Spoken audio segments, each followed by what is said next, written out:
Hello guys, ఈరోజు మనం veg biryani చేయబోతున్నాం. ఈ ఇంగ్రీడియంట్స్ అన్నీ పెట్టుకోవాలి ఫస్ట్ రెడీగా. ఓకే, తర్వాత స్వీట్ కార్న్ మిల్ మేకర్ అయితే పెట్టేసుకోవాలి.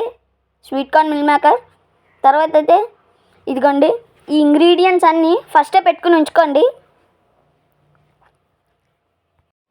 ఓకే, ఇవన్నీ ఇలా పెట్టుకోవాలి. కడాయిలో అయితే మనం నేను ఫస్ట్ చూపించిన ఇంగ్రీడియంట్స్ అన్నీ అయితే వేసేయాలి. ఇదిగోండి, ఇవన్నీ అయితే ఫస్ట్ చూపించినవన్నీ అయితే వేసేయాలి. కొంచెం ఆయిల్ కూడా వేసుకోవాలి. అదిగోండి, ఆయిల్ కూడా వేసాను. భలే మంచి వాసన అయితే వస్తుంది.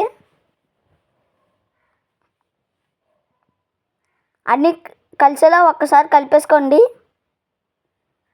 ఓకే, ఇదిగోండి కలిపేసుకున్నాక ఇదిగోండి బాగా కలుపుకోవాలి. బిర్యానీ చేయకముందే మంచి ఫ్లేవర్ వచ్చేస్తుంది ఇక్కడైతే.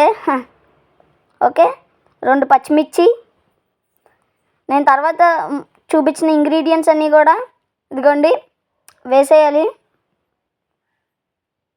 ఇదిగోండి ఈ వెజిటేబుల్స్ అన్నీ వేసేయాలి. అదిగోండి,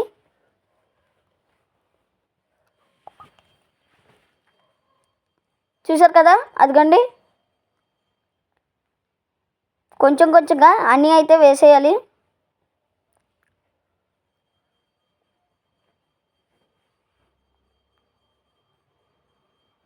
వేసేసాక అయితే అదిగోండి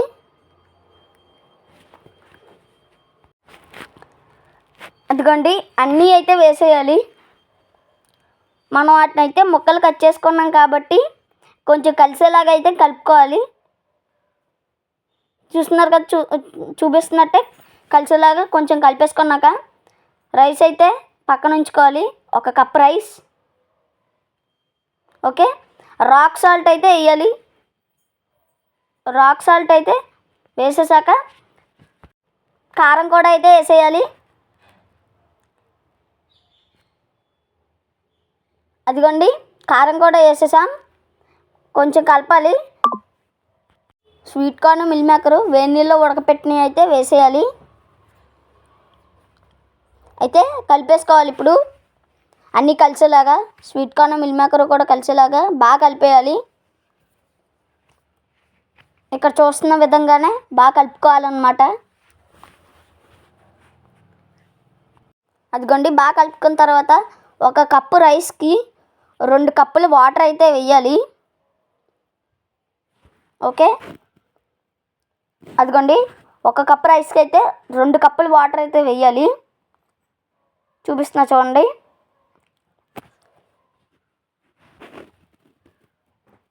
కొంచెం ఉడకనివ్వాలి. ఉడికాక ఇదిగోండి 1 కప్ వాటర్ ఇలా వేసేయాలి.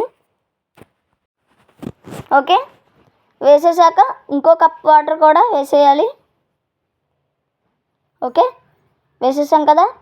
వేసేసాక అయితే దీన్ని కొంచెం కలుపుకొని బాగా ఉడికించేసుకోవాలి. కొంచెం కలుపుకొని అదిగోండి, వెజిటేబుల్స్ కొంచెం ఎక్కువ వేసాం, మీరు తక్కువ కూడా వేసుకోవచ్చు. ఓకే, అదిగోండి బాగా ఉడికాక రైస్ 1 కప్పు రైస్, అరగంట నానబెట్టిన రైస్ అయితే అదిగోండి వేసేసాం. వేసేసాక మనం వేడి వేడి veg biryani ready. Like, share and subscribe.